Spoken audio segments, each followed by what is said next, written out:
Come on in. Pull up a chair by the fire. Tonight's story is a little different. No haunted houses, no mysterious disappearances, at least not in the usual sense. This one starts inside our own heads. For decades, neuroscientists thought memory worked like a filing cabinet. Neat, tidy, one piece of information stored in one place. But then a few curious researchers stumbled onto something strange. Something that didn't fit the tidy model at all. They found that memories didn't vanish when parts of the brain were removed. Instead, they blurred, like smudged ink on a page, as if the memories weren't stored in one spot at all, but everywhere at once. And that's when a radical idea emerged, whispered first in labs and late-night conversations. What if the brain works like a hologram? A system where every fragment contains the whole. A system where reality itself might be far stranger and far more interconnected than we ever imagined. So settle in. Let the fire crackle. Tonight, I want to tell you a story about lasers, rats running mazes, shattered holograms, and a theory that suggests our minds might be more mysterious than any ghost story we've told around this fire. This is From the Void.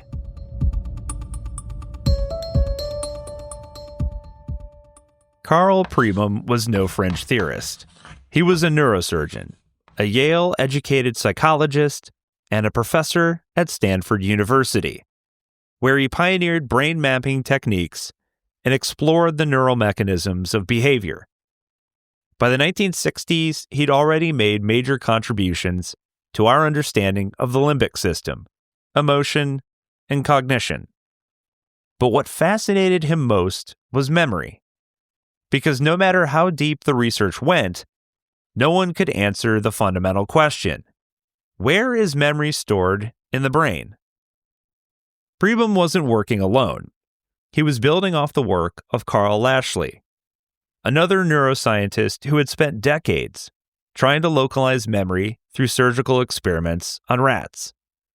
Lashley believed in mass action, the idea that learning is distributed throughout the brain, not stored in one place like a file in a cabinet. In one famous paper Lashley wrote, "I sometimes feel, in reviewing the evidence, that the necessary conclusion is that learning just is not possible." He didn't mean that literally. He meant the brain is not like a machine. It doesn't operate through isolated mechanisms. It's something stranger, and Pribom took that as a challenge. Around the same time laser technology was evolving, scientists were creating holograms for the first time. 3D images stored on 2D film, encoded through wave interference patterns. Here's the eerie part. If you break a holographic plate into pieces, each piece still contains the whole image, just at lower resolution. Sound familiar? Pribom thought so too. What if the brain doesn't store images or sounds or experiences in neural locations, but instead encodes them in interference patterns, like a hologram? What if your whole memory is stored everywhere, and your mind just focuses it like a lens? Pribom began to envision the brain not as a computer, but as a frequency decoder, an organ that translates waveforms into thoughts, sensory data into internal experiences, and perhaps consciousness itself from something outside the brain entirely. That idea would soon put him in contact with a physicist who saw the entire universe the same way. Next, David Bohm, quantum non-locality, and the theory that reality itself is a hologram. As Carl Pribom was reimagining the brain as a frequency-based holographic decoder, across the world of physics, another man was reimagining the nature of the universe itself. His name? was David Bohm, a quantum physicist, a student of Einstein, and a scientist who didn't quite fit the mold. Bohm didn't just ask what quantum particles did, he asked what they meant. Why they could be in two places at once. Why they could be entangled across space and time. Why observing them changed their behavior. His answer? Maybe what we see as separate things, you, me, light, matter, time, are all just unfolded projections of a deeper, hidden order. He called it the implicate order. In Bohm's model, the explicate order is the world we see, solid, local, logical, cause and effect. A table is a table. The implicate order is the hidden substrate beneath it, where everything is connected, non-local, and encoded, like a hologram. In a hologram, every part contains the whole. And in Bohm's universe, every particle contains the entire cosmos, just folded, hidden, waiting to be read. So when Pribram read Bohm's work, something clicked. He reached out, and their collaboration, a wild, revolutionary idea began to form. What if the brain is reading the holographic universe the way a laser reads a hologram? What if consciousness itself is the decoder between implicate and explicate? Together, Pribram and Bohm mapped out a vision of reality where the brain does not store information in neurons, it decodes frequency interference from a broader field. Consciousness might be non-local, existing outside the brain and only focused into shape by it. The brain and the universe might share the same code, like two lenses reflecting the same light. And this wasn't pseudoscience. It was peer-reviewed, cited, and debated, and still controversial. But it explained things nothing else could. How memory can be retained despite massive brain damage. Why the visual cortex processes frequency, not images. Why certain experiences, like near-death states, mystical visions, or even telepathy, might be more than illusions. Because if everything is encoded in the field, then what else might we be able to access? Next, we explore the farthest edge of this idea. How the holographic brain model just might explain near-death experiences, remote viewing, collective consciousness, and why in some traditions, the mind is not inside the body at all, but the other way around. Because if reality is a hologram, then maybe so are we. If the brain is a hologram and the universe is a hologram, then consciousness might not live in your brain at all. Instead, your brain may be like a tuner, a lens that brings into focus a much larger field of information. And that's where the holographic brain theory moves from science into mystery. Because it begins to suggest that the strangest human experiences, those we call paranormal, might be normal in a holographic reality. People who have experienced clinical death and been revived often describe things like floating above their bodies, seeing things in other rooms, encountering light, sound, or timelessness beyond comprehension. In a localized materialist brain model, this shouldn't happen. But in a non-local holographic model, consciousness isn't confined to the skull.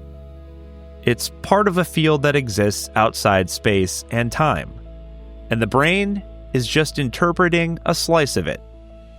As Pribram once suggested, there are more things in mind, in memory, in neurons and dendrites than are dreamt of in our current philosophy. During the Cold War, U.S. intelligence agencies funded a project called Stargate to test whether humans could see distant places or people using only their minds. The results were inconclusive, but puzzling.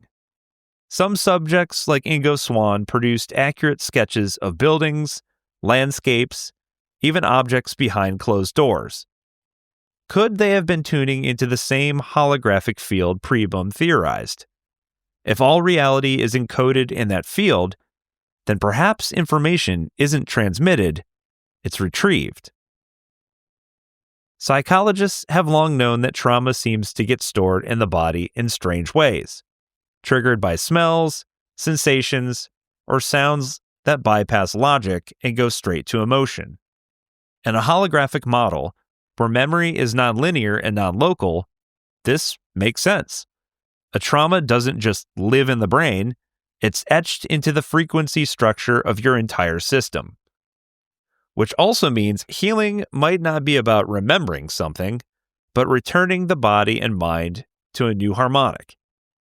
This is why some trauma therapies use sound, vibration, or movement, approaches that wouldn't make sense in a hard drive brain model, but fit perfectly in a holographic one.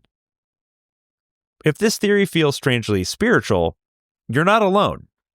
Many ancient traditions teach that the body is temporary, the mind is expansive, the self is an illusion, and that everything is connected. In Hinduism, the concept of Maya describes the physical world as an illusion. In Buddhism, the self is seen as empty, impermanent. And in Christian mysticism, the divine is both within and beyond. These aren't just metaphors in the holographic model. They might be literal descriptions of how the brain and reality work. So what does this all mean? It means that you might be more than your body, more than your brain. You might be everywhere, distributed across space and time, waiting to be brought into focus. And it means that the reality we think of as solid might be just the surface of something deeper, something stranger, something waiting to be decoded. In the end, the holographic brain theory may never be proven in a laboratory. It might remain one of those beautiful ideas, perched between science and mystery, that explains too much to be dismissed and yet not enough to be fully accepted. But still, it lingers, because deep down, many of us feel like there's something more, that our thoughts are not just chemicals, that our memories are not just matter, that we are somehow more than what we seem. Carl Pribum once said, "It isn't that the world isn't real. It's that the world is a different kind of real than we've been taught to believe." Maybe consciousness doesn't live in our brain. Maybe your memories don't live in your head. Maybe your life is a projection. One thread in a much larger pattern. A field of information that we're only beginning to glimpse. Maybe the void we stare into is staring back. Not as a monster, but as a mirror. Not a vacuum, but a lens. And maybe, just maybe, you were never just you to begin with. This has been From the Void. If you enjoyed this episode, share it with a friend or someone who's ever looked at the stars and wondered if they were part of the picture. Next time, we descend back into the shadows. Until then, keep questioning what's real, because the truth might be holographic. Thanks for listening.